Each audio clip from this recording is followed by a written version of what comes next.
Bonjour, bienvenue dans cette séance de nuit de la lecture avec Relire le Monde. Cette fois-ci, je vais vous amener au Japon avec le manga de Hiroya Oku, Lasiro Inuyashiki. Donc c'est un manga de science-fiction qui va nous raconter l'histoire de Monsieur Inuyashiki. Monsieur Inuyashiki qui est un employé de bureau qui a travaillé toute sa vie pour donner tous les besoins matériels de sa famille. Et il a une famille qui n'est jamais satisfaite.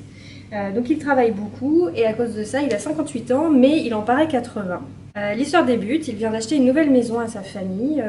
Sa famille n'est pas vraiment encore une fois satisfaite de la nouvelle maison qu'on vient de leur offrir, que Monsieur Inuyashiki vient de leur offrir. Et donc il est un petit peu triste et il va décider d'aller promener le chien et va monter sur une colline. Et malheureusement pour lui, pendant cette promenade, il va se faire tuer accidentellement par un vaisseau extraterrestre qui passait par là et qui voulait voir un petit peu comment la Terre fonctionnait. C'était un accident et donc du coup les extraterrestres sont bien embêtés et, parce qu'ils voulaient absolument toucher à rien sur la Terre. Et donc ils vont ressusciter en quelque sorte Monsieur Inuyashiki en lui rendant son corps mais sous forme de machine et en mettant en quelque sorte son âme dans cette machine.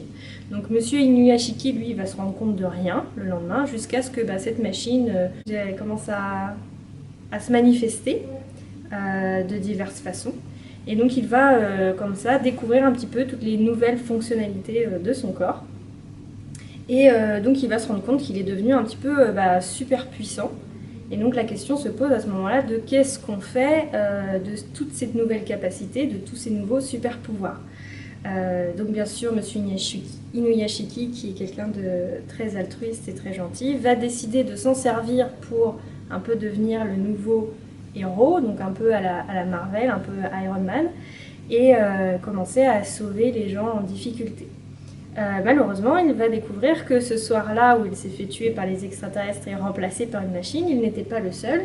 Un jeune lycéen du nom de Hiro, il lui est arrivé exactement la même chose, seulement Hiro, lui, a une autre philosophie et il va décider de régler un petit peu ses comptes avec la vie qui a été un peu dure avec lui et les gens. Et donc du coup, lui, il n'a pas du tout les mêmes intentions et il va se mettre un peu à tuer des fois à l'aveuglette pour juste par plaisir, par ennui, ou des fois pour sauver uniquement ou venir en aide uniquement aux gens qu'il apprécie, donc soit sa famille, soit son unique ami. Donc bien sûr, là on a deux mondes qui vont se confronter entre Monsieur Inuyashiki et Hiro. Et donc c'est un manga qui est en 10 tomes. C'est beaucoup plus sombre que ce que je laisse présager.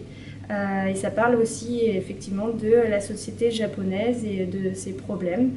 Donc je vais vous laisser apprécier ce manga dont les 10 tomes sont tous disponibles à la bibliothèque. Merci pour votre écoute.